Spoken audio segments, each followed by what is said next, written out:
Hi, I'm Hazel, and to celebrate the launch of the brand new Seething Shore Battleground, here are 7 reasons why I think that it is awesome. So number 1, most Battlegrounds, you kind of start it like behind a gate.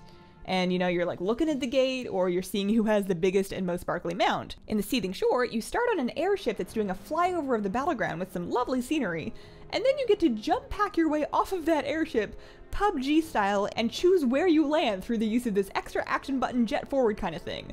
I thought that that was really cool, because that kind of lets you talk to your team and figure out which of the first Azerite nodes you want to go for, and then jet your way towards that using your extra action button, and you actually get to jump pack your way off the ship every time that you respawn. So there's always that tactical element of deciding where you want to go and then getting yourself there, and that's fun. I always figured that if WoW was going to take from another genre to make a battleground, that we would just get like a MOBA style battleground. I did not see Fortnite coming. Number 2.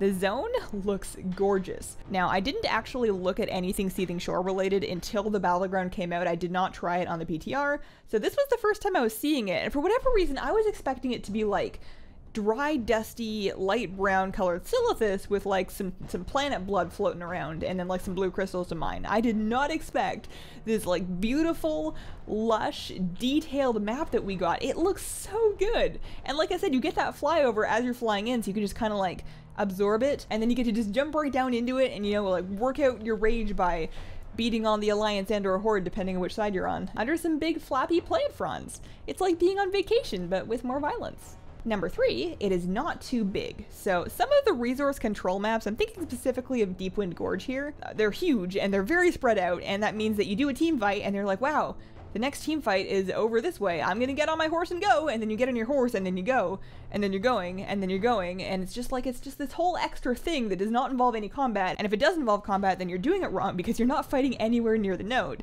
Whereas with the Seething Shore, while there are still many places for the nodes to actually spawn, none of them are terribly far apart. So generally speaking, you're not gonna be going on like a trek. There is probably action happening, and it is probably not too far from you.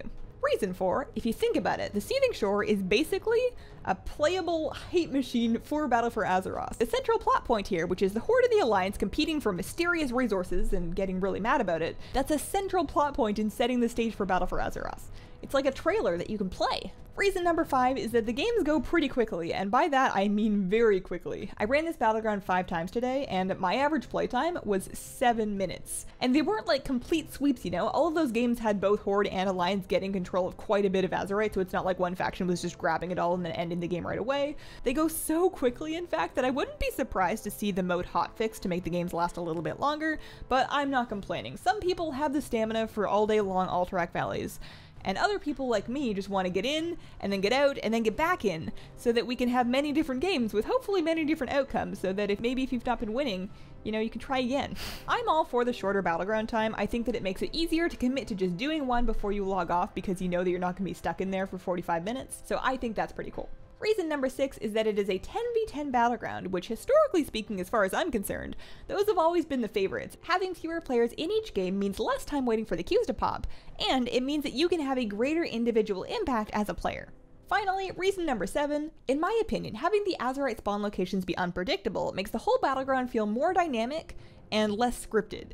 The overall vibe that I get from the Seething Shore reminds me most closely of Battle for Gilneas, except that in Battle for Gilneas, there's not all that many options of where the team should go at any given time. It's basically 2. Whereas in the Seething Shore, it is quicker, it is more dynamic, and it is less likely to result in a stalemate. So those are the reasons why I like the Seething Shore so far. Now keep in mind, this is after one night of playing it, so there certainly could be problems with it that will emerge after a longer amount of time having it in the pool. The Seething Shore will be playable as a PvP Brawl until next Tuesday, March the 6th, at which point it'll transition into a regularly available battleground. So if you missed out on it this week, no worries, you'll still be able to queue up for it, but there is some extra honor to be had for running it in this first launch week. Thank you for watching. I'm curious to hear what you think about the Seething Shore, so let me know how you feel about it in the comments, and I hope that you have a wonderful, wonderful day.